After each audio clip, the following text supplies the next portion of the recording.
स्वागत है आप सभी का। आपके साथ मैं हूं स्वप्निल। शुरुआत इस वक्त की बड़ी खबर से। खबर जयपुर से है। यहां एयरपोर्ट पर बड़ी कार्रवाई की है कस्टम डिपार्टमेंट ने। एयरपोर्ट पर 42 लाख का सोना पकड़ा है। 3 कैप्सूल से 42 लाख का सोना लेकर यात्री आया था, जो कि बरामद कर लिया गया है। 3 कैप्सूल में 851 ग्राम सोना था, जिसे कि सीज कर लिया गया है। सीमा शुल्क अधिनियम के तहत सोना जब्त किया गया है। आरोपी को भी गिरफ्तार कर लिया गया है और उससे पूछताछ की जा रही है। ये बड़ी खबर आपको बता रहे हैं। एक बार फिर जयपुर एयरपोर्ट पर सोने की तस्करी की कोशिश करता एक शख्स पकड़ा गया। ज्यादा जानकारी के लिए बात करेंगे सहयोगी राकेश से। राकेश, क्या जानकारी है? बिल्कुल, देखिए स्वप्निल, ये एक हफ्ते में 1 करोड़ की सोने की तस्करी जयपुर एयरपोर्ट पर कस्टम विभाग ने पकड़ी है। आज जो 3 कैप्सूल निकाले मलाशय के अंदर ये छुपा करके लाया था, और चूंकि जब इसका सामान चेक किया गया था तो उसमें नहीं आया। जब इस यात्री की हरकतें संदिग्ध लगी तो इसकी बॉडी स्कैन की गई और फिर इसको अस्पताल ले जाया गया। वहां पर डॉक्टरों की मदद से ये 3 जो इसने रेक्टम के अंदर छुपा रखे थे, इनको बाहर निकाला गया। कल ठीक इसी तरीके का एक केस कस्टम डिपार्टमेंट ने और पकड़ा था। उसमें करीब 43-44 लाख का सोना पकड़ा था। तो ये लगातार जो तस्करों ने एक ट्रेंड बदला है कि वो शरीर के अंदर सोना छुपा करके ला रहे हैं। तो कस्टम विभाग के अधिकारी ऐसे संदिग्ध यात्रियों पर पैनी नजर रखे हैं और इस यात्री को गिरफ्तार कर लिया है और पूछताछ की जा रही है। कौन है ये यात्री, इसके बारे में कोई जानकारी? बिल्कुल, जैसे हमारी बात हुई है, एक लेबर के लिए गया हुआ था, वहां मजदूरी का काम करता था। तो बहुत छोटे प्रलोभन पर इसको ये सोना देकर भेजा गया है। चूंकि ये राजस्थान का रहने वाला है और कल भी एक इस तरह का यात्री पकड़ा था, तो कस्टम विभाग के अधिकारी पूरे मामले की छानबीन कर रहे हैं। राजस्थान का ही रहने वाला है, लेकिन कहाँ का है अभी इस बात को इन्होंने अभी गोपनीय रखा है। शुक्रिया तमाम जानकारी के लिए।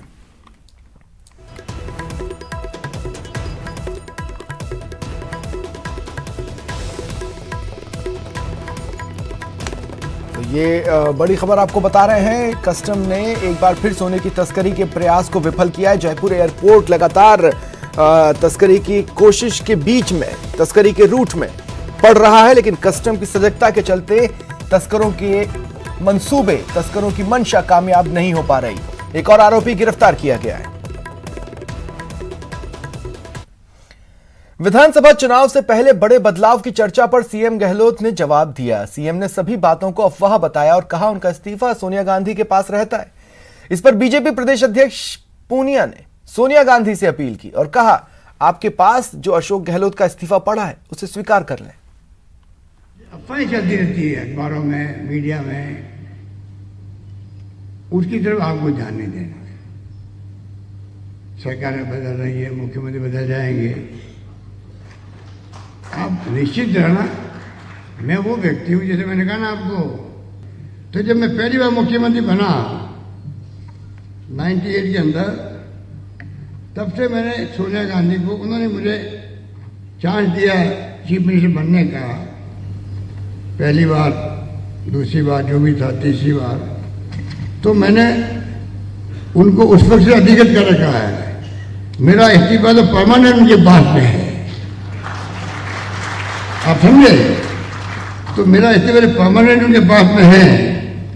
तो आप सोच सकते हो कि बार बार ये आने नहीं चाहिए कि मुख्यमंत्री बदलना क्या हो रहा है। जब मुख्यमंत्री बदलना होगा तो कानों कान किसी को मालूम नहीं पड़ेगी।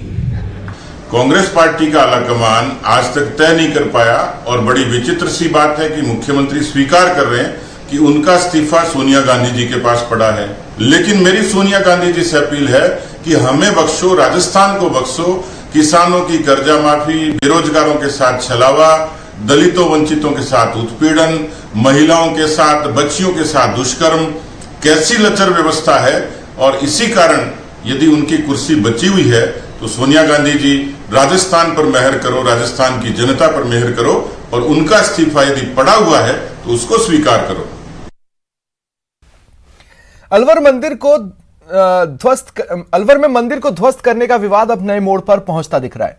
पहले प्रशासन ने मंदिर बनाने की बात की, फिर कांग्रेस ने भी मंदिर फिर से वहीं बनाने का ऐलान किया, लेकिन अलवर विवाद पर सियासत जारी है। पहले मंदिर पर चला बुलडोजर, चिल्ला चिल्ला कर और सन्यासी बनकर जो गेरुआ वस्त्र पहनकर झूठ बोलते हैं, ऐसे लोग भी इनके जीत कर वहां गए हैं। तो ऐसे में बीजेपी को माफी मांगनी चाहिए पूरे देश से। राजगढ़ में उन्होंने मंदिर तोड़ा है और मंदिर तोड़कर फिर उन्होंने झूठ बोला है। फिर अलवर को लेकर सियासी वार। हमारे साथ जो बीती है, हमारे साथ जिस प्रकार से अन्याय इस कांग्रेस सरकार ने किया है, राजगढ़ के लोगों के साथ हमारे साथ जो किया है, उसका बदला राजगढ़ की जनता जरूर लेगी। अब मंदिर वहीं बनाने के दावे। और ये मंदिर यही बनेगा, इसका मैं आपको आश्वासन देता हूँ, इसकी मैं प्रतिज्ञा लेता हूँ, इसका मैं वादा करता हूँ आपसे। और मंदिर का जो भी खर्चा होगा मैं करूँगा। अलवर के राजगढ़ में 300 साल पुराने मंदिर को तोड़े जाने की विवाद ने देश भर में सुर्खियां बटोरी। मंदिरों को तोड़ने का आदेश बीजेपी शासित नगरपालिका का था या प्रशासन का, इसको लेकर कांग्रेस और बीजेपी के अपने अपने दावे हैं।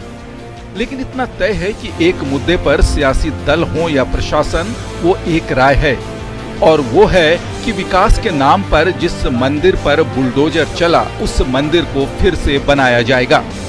देखिए, ये नगरपालिका के स्तर का ही मैटर है। नगरपालिका इस चीज को, क्योंकि खुद ऑटोनोमस बॉडी है, और यदि वो चाहेगी, जहाँ पे भी उनको लगता है कि जो निर्विवाद स्थल है, नगरपालिका स्वयं उस चीज को जो है सक्षम है अपनी उस जगह को आइडेंटिफाई करके, यदि वो चाहे तो निर्माण करवा सकती है।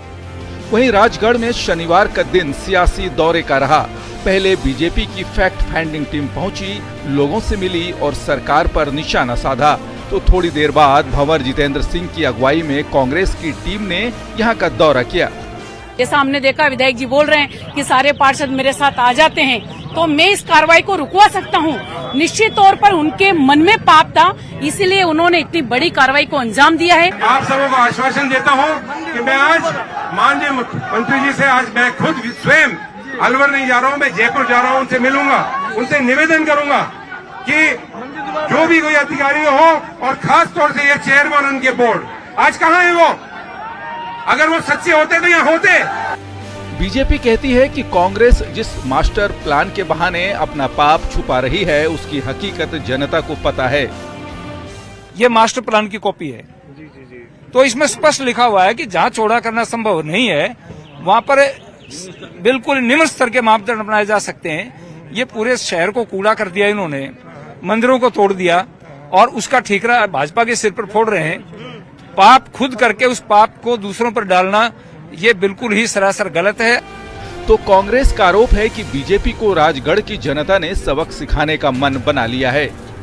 चिल्ला चिल्लाकर और सन्यासी बनकर जो गेरुआ वस्त्र पहनकर झूठ बोलते हैं, ऐसे लोग भी इनके जीत कर वहां गए हैं। तो ऐसे में बीजेपी को माफी मांगनी चाहिए पूरे देश से।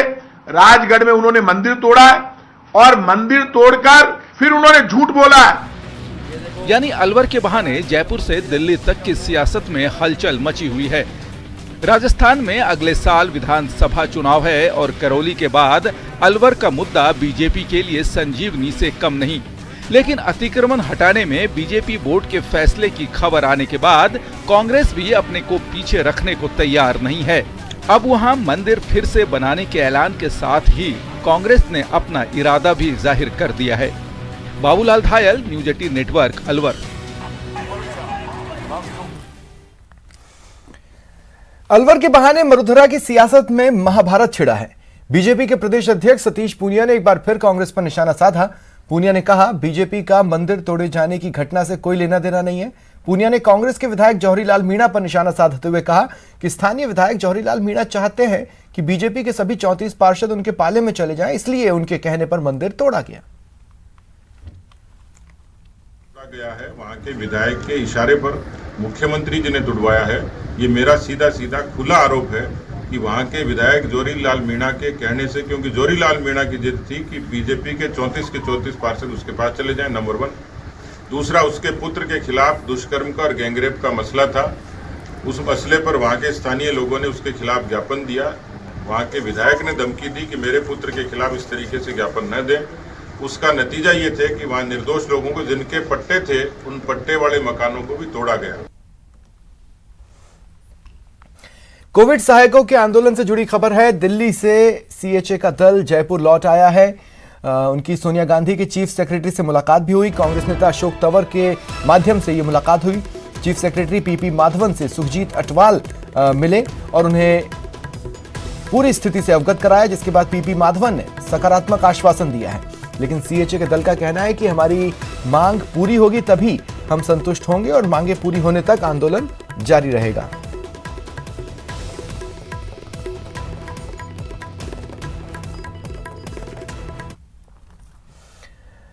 और अब बात मरुधरा के सबसे बड़े ट्रैप की। अलवर के पूर्व कलेक्टर नन्नूमल पहाड़िया, आरएएस अशोक सांखला और दलाल नितिन शर्मा को एसीबी ने ट्रैप किया है। सदैव सजग, एक्शन गजब।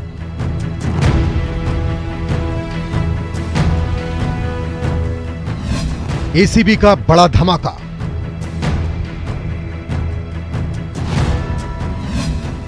मरुधरा का सबसे बड़ा ट्रैप।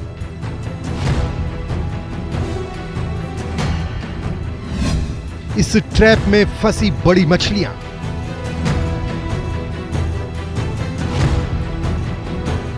जी हां, मरुधरा के सबसे बड़े ट्रैप की यही 3 किरदार हैं। आईएएस नन्नूमल पहाड़िया, आरएएस अशोक सांखला और दलाल नितिन शर्मा हैं तो शातिर और बड़े ही खिलाड़ी।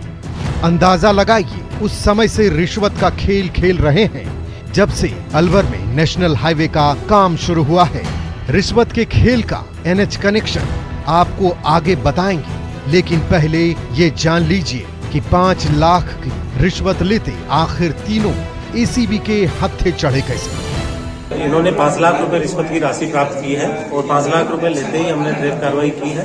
टोटल जो रिश्वत की डिमांड थी पूर्व कलेक्टर के द्वारा नन्नूमल पहाड़िया आईएएस के द्वारा 16 लाख रुपए की डिमांड थी और जो उनके लिए रिश्वत राशि ले रहे थे अशोक सांखला आरएएस अधिकारी, उनके द्वारा 2 लाख रुपए की रिश्वत की। 5 लाख रुपए अशोक सांखला पूर्व में ले चुके थे परिवादी से और 5 लाख रुपए आज तक।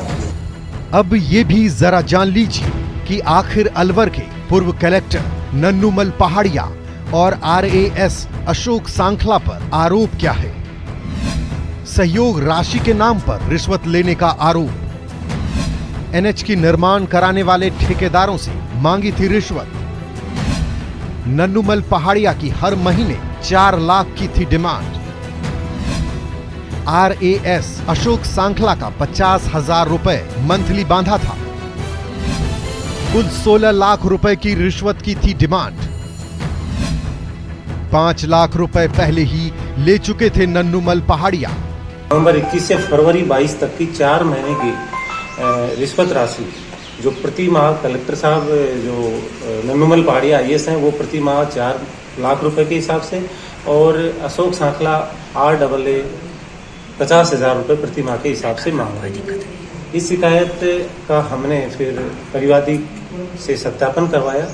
सत्यापन में बिल्कुल ये स्पष्ट पाया गया कि नन्नूमल पहाड़िया आईएएस उनसे रिश्वत की मांग कर रहे हैं और 4 महीने के 16 लाख रुपए इन्होंने बताए और बचे हुए पैसे अशोक सांखला आरएएस को देने के लिए इन्होंने कहा।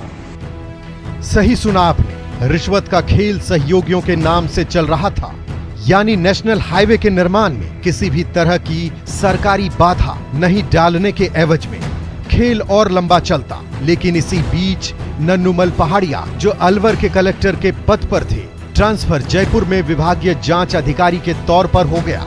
इसी बीच परिवादी ने एसीबी को शिकायत की और फिर एसीबी ने जाल बिछाया और इस खेल की सारी बड़ी मछलियां एक ही बार में फंस गईं। ने अशोक सांखला आरएएस का सत्यापन करवाया, जिसमें अशोक सांखला आरएएस ने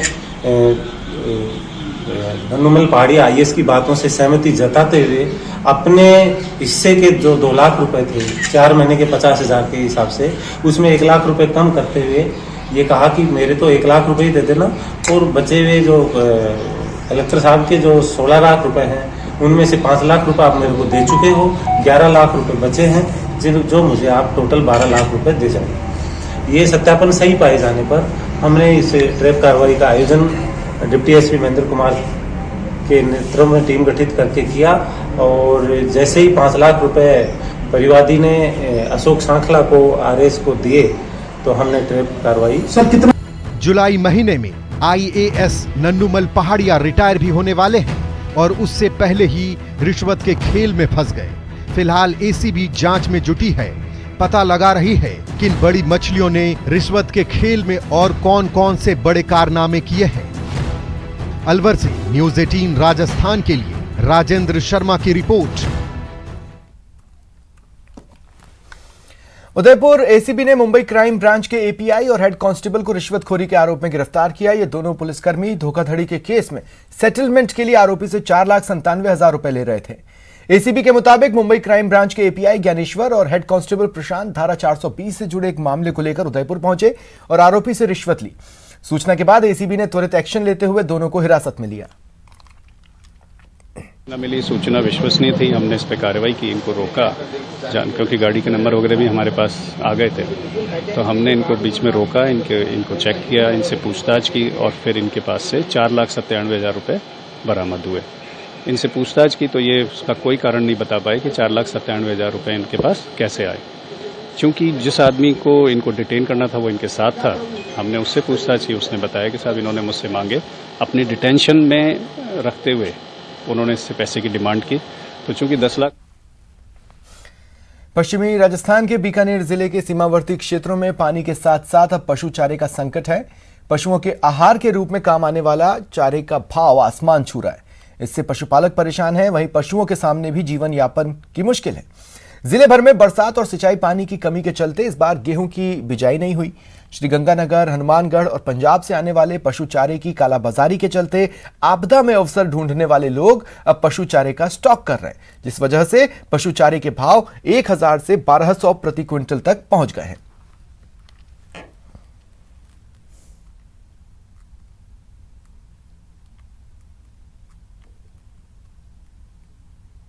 में 500 रुपये प्रति दर से मिलती थी, जो हम 550 रुपये प्रति कुंटल की दर से यहाँ सेल कर रहे थे, जो कि अब कनक की कटाई हो चुकी है और तूड़ी मार्केट में आ चुकी है। लेकिन कुछ बड़े स्टॉक के व्यापारी है जो तूड़ी को महंगा स्टॉक कर। राजस्थान हज कमेटी ने प्रदेश में हज यात्रा की तैयारियां शुरू कर दी है। केंद्रीय हज कमेटी ने देश भर में प्रदेश के मुताबिक सीट्स का आवंटन कर दिया है। राजस्थान से 1,994 लोगों को इस बार हज का मौका दिया जाएगा।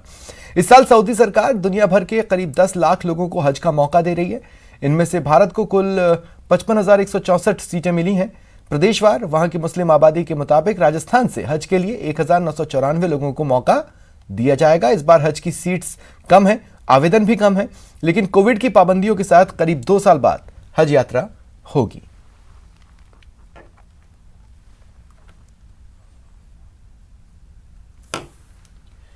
जोधपुर के जयनारायण व्यास विश्वविद्यालय में अब ट्रांसजेंडर सम्मान के साथ प्रवेश ले सकेंगे। कुलपति की पहल पर एडमिशन बोर्ड में अहम फैसला लिया गया। आगामी शैक्षणिक सत्र 2022-2023 से यह नियम लागू होगा। अब विश्वविद्यालय के प्रवेश फॉर्म में पुरुष, महिला के साथ अन्य का कॉलम होगा। कुलपति प्रोफेसर KL श्रीवास्तव की अध्यक्षता में हुई एडमिशन बोर्ड की बैठक में यह फैसला लिया गया। उनके मुताबिक ट्रांसजेंडर के रेस्पॉन्स को देखते हुए आगामी सत्रों में इनका आरक्षण नियमानुसार तय किया जाएगा। सिर्फ बेंगलोर यूनिवर्सिटी ने 5-7 साल पहले इनको ये सम्मान दिया था कि उनको विशेष रूप से एडमिशन देने शुरू कर रहे थे, तो हमने भी इसकी पहल की और एक रेजोल्यूशन पास किया जिसमें ऐसा नहीं है कि हमने पहले कभी इनको कोई एडमिशन इन्होंने मांगा हो और जयनारायण व्यास तो उसके लिए मना किया हो, ना ऐसा कोई रिकॉर्ड है कि हमने कभी इनको एडमिट किया।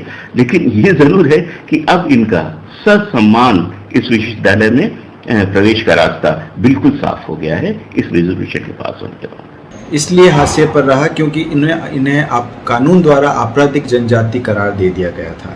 तो 2014 के नालसा जजमेंट से और 2019 में जो transgender person protection of rights act आया, उसके बाद से जो सकारात्मक कदम उठाए जा रहे हैं, चाहे वो विश्वविद्यालय द्वारा हो, चाहे वो सरकारों द्वारा हो, वो वाकई में बहुत ही सराहनीय कदम है। विश्वविद्यालय में भी अब ट्रांसजेंडर्स को मिलेगा ससम्मान प्रवेश। जोधपुर के जयनारायण व्यास विश्वविद्यालय ने इसके लिए पहल की है। बेंगलुरु के बाद अब जोधपुर के जयनारायण व्यास विश्वविद्यालय में भी ट्रांसजेंडर्स के लिए विशेष व्यवस्थाओं के तहत प्रवेश प्रक्रिया शुरू की जाएगी। हालांकि ये अधिकारों की बात है, लेकिन सुविधाओं की बात पर अभी भी सवाल यूं के त्यों बना हुआ है। रंजन दवे, न्यूज़ 18 राजस्थान, जोधपुर। हिंदू सेवा मंडल जोधपुर लावारिस शवों की अस्थियों को गंगा में विसर्जित करेगा। इस बार 1136 लावारिस अस्थियों को मोक्ष के लिए विसर्जित किया जा रहा है। संपूर्ण कर्म विधान के साथ ये अस्थियां जोधपुर से हरिद्वार के लिए 24 तारीख को रवाना होंगी। इससे पहले हिंदू सेवा मंडल कई मृतकों का अंतिम संस्कार कर चुका है। सनातन संस्कृति में मोक्ष का मार्ग बताया गया है और उसी मार्ग पर चला है जोधपुर का हिंदू सेवा मंडल। लावारिस और कुछ ऐसे जो अंतिम संस्कार के बाद अपने परिजनों की अस्थियां विसर्जित नहीं कर पाए, उनका बीड़ा उठाया है जोधपुर के हिंदू सेवा मंडल ने। तकरीबन 1000 से अधिक अस्थियों का विसर्जन मां गंगा के चरणों में करने जा रहा है जोधपुर का हिंदू सेवा मंडल। हमारे साथ में विष्णु प्रजापत, जो कि हिंदू सेवा मंडल के सदस्य हैं और इसका बस जिम्मा है। जानते हैं क्या कुछ बीड़ा है। मैं विष्णुचंद प्रजापत, सचिव हिंदू सेवा मंडल। हिंदू सेवा मंडल की स्थापना 1925 में हुई थी। तब से लेकर आज दिन तक निरंतर मानव मात्र की सेवा में समर्पित रहते हुए 58 वर्ष हो गए हैं। लेकिन इसका मुख्य कार्य लावारिस शवों का अंतिम संस्कार करना, उनकी अस्थियों को हरिद्वार के गंगा में विसर्जित करना, इसके साथ ही विभिन्न प्रकार के सेवा कार्य, जैसे कोविड काल में 14 प्रकार की सेवाएं दी गई थी।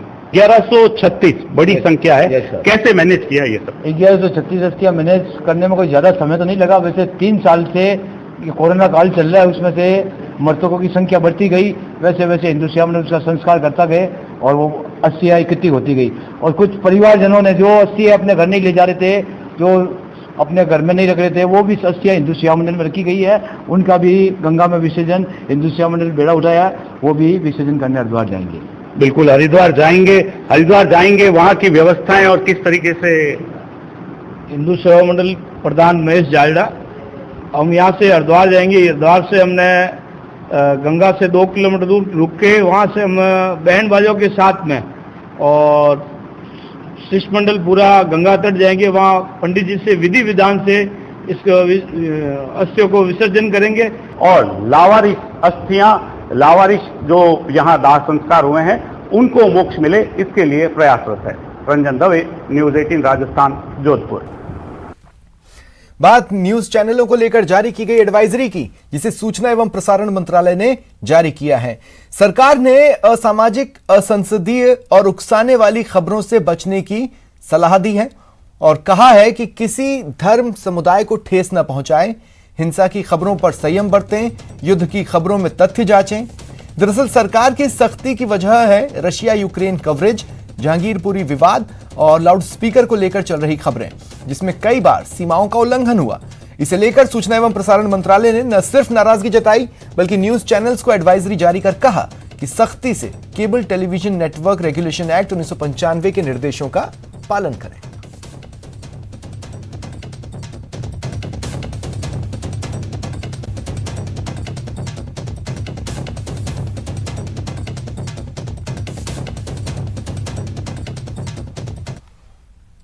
फिलहाल इतना ही। नमस्कार।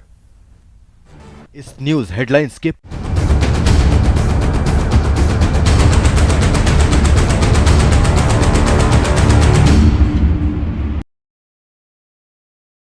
बात कराने के लिए भी 25 से 30 हजार वसूले जाते थे। डॉक्टर इम्तियाज जोधपुर में 70,000 रुपए के साथ लिंग जांच करते हुए गिरफ्तार हुआ। कि इस तरह से 50 से लेकर के 90,000 रुपए के बीच में किसी रकम पर तय करके ये लोग यहाँ पर किसी भी लड़की का 3 महीने से ऊपर जो प्रेग्नेंट होती है उसका परीक्षण करते हैं। लेकिन शातिर तक पहुँचना इतना आसान नहीं था और इसके लिए PCPNDT की टीम को काफी मशक्कत करनी पड़ी। हमने जो जयपुर से ही एक बोगस प्रेग्नेंट लड़की जो 3 महीने से ऊपर प्रेग्नेंट थी, उसको ये टीम साथ ही लेके आई थी और उसका परीक्षण करते हुए रंगे हाथों पकड़ा है। अब आपको बताते हैं कि डॉक्टर इम्तियाज इससे पहले 4 बार कब और कैसे गिरफ्तार हुआ। कब गिरफ्त में आया डॉक्टर इम्तियाज। पहली बार इम्तियाज की गिरफ्तारी 7 अक्टूबर 2016 को हुई, जब वो भ्रूण परीक्षण करते हुए रंगे हाथों पकड़ा गया। इस वक्त वो बालसेर के CHC के प्रभारी पद पर नियुक्त था। गिरफ्तारी के बाद इम्तियाज को निलंबित कर दिया गया। दूसरी बार इम्तियाज 21 मई 2017 को भ्रूण जांच करते हुए गिरफ्तार हुआ। वहीं तीसरी बार 5 जनवरी 2018 को जोधपुर रेलवे स्टेशन के ट्रेन में भ्रूण जांच करते हुए गिरफ्तार किया गया। चौथी बार 9 सितंबर 2018 को दलाल फतेह किशन के साथ भ्रूण परीक्षण करते हुए इम्तियाज को पकड़ा गया। पुलिस के मुताबिक शिकंजे में आया भ्रूण जांच की मशीन की रीडिंग 1066 पाई गई।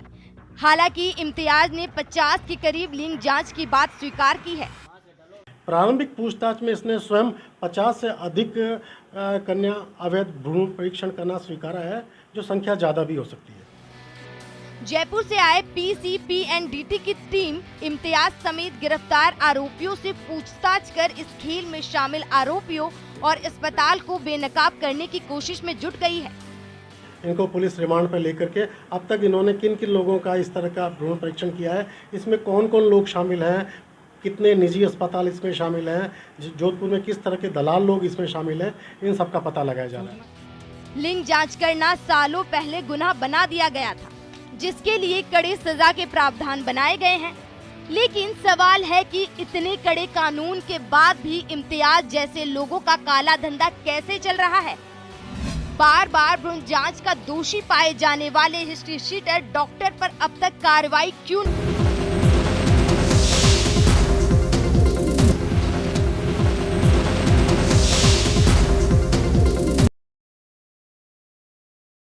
नहीं हुई? बार बार कैसे छूट जाता है कोख का कातिल इम्तियाज? 4 बार गिरफ्तारी के बाद मेडिकल काउंसिल ने कार्रवाई क्यों नहीं की? चंद्रशेखर व्यास, न्यूज़ 18 नेटवर्क। पहले मंदिर पर चला बुलडोजर। चिल्ला चिल्लाकर और सन्यासी बनकर जो गेरुआ वस्त्र पहनकर झूठ बोलते हैं, ऐसे लोग भी इनके जीत करवा गए हैं। तो ऐसे में बीजेपी को माफी मांगनी चाहिए पूरे देश से। राजगढ़ में उन्होंने मंदिर तोड़ा है और मंदिर तोड़कर फिर उन्होंने झूठ बोला है। फिर अलवर को लेकर सियासी वार। हमारे साथ जो बीती है, हमारे साथ जिस प्रकार से अन्याय इस कांग्रेस सरकार ने किया है, राजगढ़ के लोगों के साथ हमारे साथ जो किया है, उसका बदला राजगढ़ की जनता जरूर लेगी। अब मंदिर वहीं बनाने के दावे। और ये मंदिर यही बनेगा, इसका मैं आपको आश्वासन देता हूँ, इसकी मैं प्रतिज्ञा लेता हूँ, इसका मैं वादा करता हूँ आपसे। और मंदिर का जो भी खर्चा होगा मैं करूँगा। अलवर के राजगढ़ में 300 साल पुराने मंदिर को तोड़े जाने की विवाद ने देश भर में सुर्खियां बटोरी। मंदिरों को तोड़ने का आदेश बीजेपी शासित नगर पालिका का था या प्रशासन का, इसको लेकर कांग्रेस और बीजेपी के अपने अपने दावे हैं। लेकिन इतना तय है कि एक मुद्दे पर सियासी दल हो या प्रशासन, वो एक राय है, और वो है कि विकास के नाम पर जिस मंदिर पर बुलडोजर चला, उस मंदिर को फिर से बनाया जाएगा। देखिए, ये नगर पालिका के स्तर का ही मैटर है। नगर पालिका इस चीज़ को, क्योंकि खुद ऑटोनोमस बॉडी है, और यदि वो चाहेगी, जहाँ पे भी उनको लगता है कि जो निर्विवाद स्थल है, नगर पालिका स्वयं उस चीज़ को जो है सक्षम है अपनी उस जगह को आइडेंटिफाई करके, यदि वो चाहे तो निर्माण करवा सकती है। वहीं राजगढ़ में शनिवार का दिन सियासी दौरे का रहा। पहले बीजेपी की फैक्ट फाइंडिंग टीम पहुंची, लोगों से मिली और सरकार पर निशाना साधा। तो थोड़ी देर बाद भंवर जितेंद्र सिंह की अगुवाई में कांग्रेस की टीम ने यहां का दौरा किया। जैसा हमने देखा, विधायक जी बोल रहे हैं कि सारे पार्षद मेरे साथ आ जाते हैं, तो मैं इस कार्रवाई को रुकवा सकता हूं। निश्चित तौर पर उनके मन में पाप था, इसीलिए उन्होंने इतनी बड़ी कार्रवाई को अंजाम दिया है। आप सबों को आश्वासन देता हूं कि मैं आज माननीय मंत्री जी से आज मैं खुद स्वयं अलवर नहीं जा रहा हूं, मैं जयपुर जा रहा हूं, उनसे मिलूंगा, उनसे निवेदन करूंगा कि जो भी कोई अधिकारी हो, और खास तौर से ये चेयरमैन उनके बोर्ड, आज कहाँ है वो? अगर वो सच्चे होते तो यहाँ होते। बीजेपी कहती है कि कांग्रेस जिस मास्टर प्लान के बहाने अपना पाप छुपा रही है, उसकी हकीकत जनता को पता है। ये मास्टर प्लान की कॉपी है। तो इसमें स्पष्ट लिखा हुआ है कि जहाँ चौड़ा करना संभव नहीं है, वहाँ पर बिल्कुल निम्न स्तर के मापदंड अपनाए जा सकते हैं। ये पूरे शहर को